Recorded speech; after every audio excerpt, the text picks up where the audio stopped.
Assalamualaikum warahmatullahi wabarakatuh.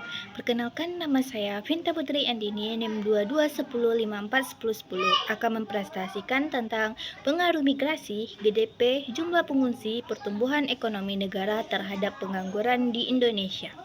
Yang pertama adalah latar belakang. Tingkat pengangguran menjadi salah satu isu penting dalam kajian tentang masalah sosial ekonomi di Indonesia. Sebagai negara dengan jumlah penduduk yang besar, Indonesia dihadapkan pada tantangan dalam menciptakan kesempatan kerja yang memadai untuk memenuhi kebutuhan tenaga kerja. Tingkat pengangguran bukan hanya sebagai petunjuk ketidakstabilan ekonomi, tetapi juga mampu mempengaruhi kesejahteraan dan kestabilan sosial masyarakat. Berbagai elemen seperti migrasi, perkembangan ekonomi, jumlah pengungsi, serta produk domestik bruto (PDB) memiliki dampak signifikan terhadap angka pengangguran di negara tertentu, termasuk di Indonesia. Yang kedua, migrasi, termasuk yang bersifat internal maupun internasional, kini menjadi faktor penting dalam mempengaruhi pergerakan pasar kerja di Indonesia. Perpindahan dari desa ke kota seringkali didorong oleh harapan untuk mencari pekerjaan yang lebih baik dan meningkatkan kualitas hidup. Namun, jika migrasi tidak terkendali terjadi, hal ini berpotensi menimbulkan ketidakseimbangan di pasar tenaga kerja perkotaan yang seringkali mengakibatkan peningkatan tingkatan pengangguran terutama di sektor informal. Tak hanya itu, pergerakan migrasi internasional dari tenaga kerja Indonesia yang bekerja di luar negeri hingga pekerjaan asing yang datang ke Indonesia ikut memberikan dampak pada persaingan di pasar kerja. Selanjutnya, rumus masalah. Yang pertama yaitu bagaimana dampak migrasi terhadap tingkat pengangguran di Indonesia. Yang kedua, apakah ada kaitan antara GDP dan tingkat pengangguran di Indonesia. Yang ketiga, bagaimana jumlah pengungsi berdampak pada tingkat pengangguran di Indonesia. Yang keempat, bagaimana dampak pertumbuhan ekonomi terhadap tingkat pengangguran di Indonesia. Yang kelima, sejauh mana hubungan antara migrasi, GDP, jumlah pengungsi, dan pertumbuhan ekonomi mempengaruhi tingkat pengangguran di Indonesia. Penelitian ini menggunakan data sekunder yang diperoleh dari berbagai sumber yang dapat dipercaya. Informasi tentang data imigrasi, tingkat pengangguran, dan pertumbuhan ekonomi diperoleh dari publikasi yang dikeluarkan oleh World Bank. Penelitian ini melibatkan pendekatan kuantitatif yang menggabungkan desain deskriptif dan eksplanatari. Pendekatan deskriptif digunakan untuk memberikan gambaran komprehensif tentang dampak migrasi, GDP, jumlah pengungsi, dan pertumbuhan ekonomi terhadap tingkat pengangguran di Indonesia. Teknik analisis data yang digunakan dalam penelitian ini adalah metode kuantitatif. Dengan pendekatan kuantitatif dalam penelitian ini menggunakan model analitik yang dikenal dengan VHM. Model VHM penelitian ini memakai software data yang digunakan untuk hasil dari analisis data. Selanjutnya yaitu uji stasioner. Berdasarkan tabel di atas, hasil uji stasioner pada tingkat level menunjukkan untuk semua variabel yaitu migrasi, GDP, JPMN memiliki nilai multistatistik kecil dari nilai statistik volunya yaitu 5%, sehingga dapat disimpulkan semua variabel tidak stasioner pada tingkat di level. Sementara hasil uji stasioner pada first difference menunjukkan semua variabel memiliki nilai statistik besar dari nilai kritis 5%, sehingga semua variabel dalam bentuk kondisi stasioner pada tingkat difference.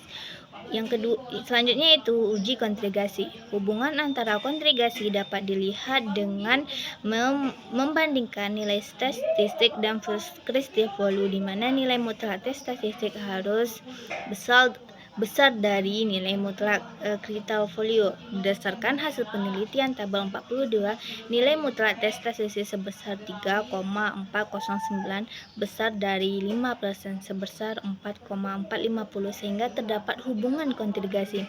Berdasarkan arti kontrigasi tersebut, maka penelitian ini memiliki hubungan jangka panjang. Selanjutnya uji asumsi klasik, uji normalitas. Nilai probabilitas untuk variabel pengangguran sebesar 0,16463 kecil dari 0,05. Probabilitas variabel migrasi beras sebesar 0,00583 kecil dari 0,05. Probabilitas variabel GDP sebesar 0,00083 kecil dari 0,05 dan probabilitas UJPMN sebesar 0,000 kecil dari 0,05. Seluruh variabel dalam penelitian baik dependen maupun dependen memiliki nilai probabilitas yang lebih kecil dan dari derajat signifikan 5%. Sehingga variabel tersebut tidak distribusi normal. Mengacu pada asumsi kontra limit teori yang menjelaskan bahwa penelitian memiliki masalah nominalitas dapat diabaikan jika jumlah observasi penelitian cukup besar, lebih dari 30 observasi. Penelitian ini memiliki jumlah observasi sebesar 32, sehingga masalah normalitas dapat diabaikan. Selanjutnya, uji multikoloritas. Semua variabel menunjukkan nilai VIF yang sangat mendekati, yaitu antara 1,00 hingga 1,07. Nilai tersebut yang mendekati ini menandakan bahwa tidak terdapat masalah koloritas yang seharusnya. Rata-rata nilai PIV juga sangat dekat dengan angka 1 dari hasil analisis dapat ditarik kesimpulan bahwa tidak ada masalah koloritas yang signifikan dalam model regresi yang digunakan dalam penelitian ini, bahwa variabel-variabel independen dalam model tersebut tidak memiliki tingkat korelasi yang sangat tinggi satu sama lain. Kondisi ini sangat menguntungkan bagi model regresi karena memungkinkan kita untuk mengestimasikan korelasi regresi serta mengintegrasikan pengaruh masing-masing variabel lebih akurat. Selanjutnya, uji heterogeneita. Berdasarkan tabel 4.5, nilai probabilitas sebesar 0,1491 besar dari 5%, sehingga dapat disimpulkan bahwa penelitian tersebut permasalahan heterogeneitas. Selanjutnya, uji autokorelasi. Berdasarkan tabel 4.6, nilai probabilitas sebesar 0,7226 besar dari 0,5, sehingga dapat disimpulkan bahwa penelitian itu tidak memiliki autokorelasi. Estimasi ECM jangka panjang. Pengaruh error gross model dalam jangka panjang digunakan untuk melihat variabel independen terhadap variabel dependen dalam jangka waktu yang panjang. Selanjutnya, estimasi ECM jangka pendek. Berdasarkan hasil estimasi di atas, maka persamaan ECM jangka pendek dengan menunjukkan perubahan variabel independen. Kesimpulannya yaitu penelitian ini menyimpulkan bahwa terdapat hubungan yang kompleks antara migrasi, GDP, jumlah pengungsi, dan pertumbuhan ekonomi terhadap pengangguran di Indonesia. Migrasi berpotensi mendorong pertumbuhan ekonomi dengan menambah jumlah tenaga kerja dan menciptakan peluang kerja baru. Namun jika pertumbuhan lapangan kerja tidak seimbang dengan peningkatan jumlah migrasi, hal ini dapat meningkatkan persaingan di pasar kerja dan berpotensi meningkatkan tingkat pengangguran. Selain itu, pertumbuhan GDP yang positif juga berkontribusi dalam mengurangi tingkat pengangguran. Penelitian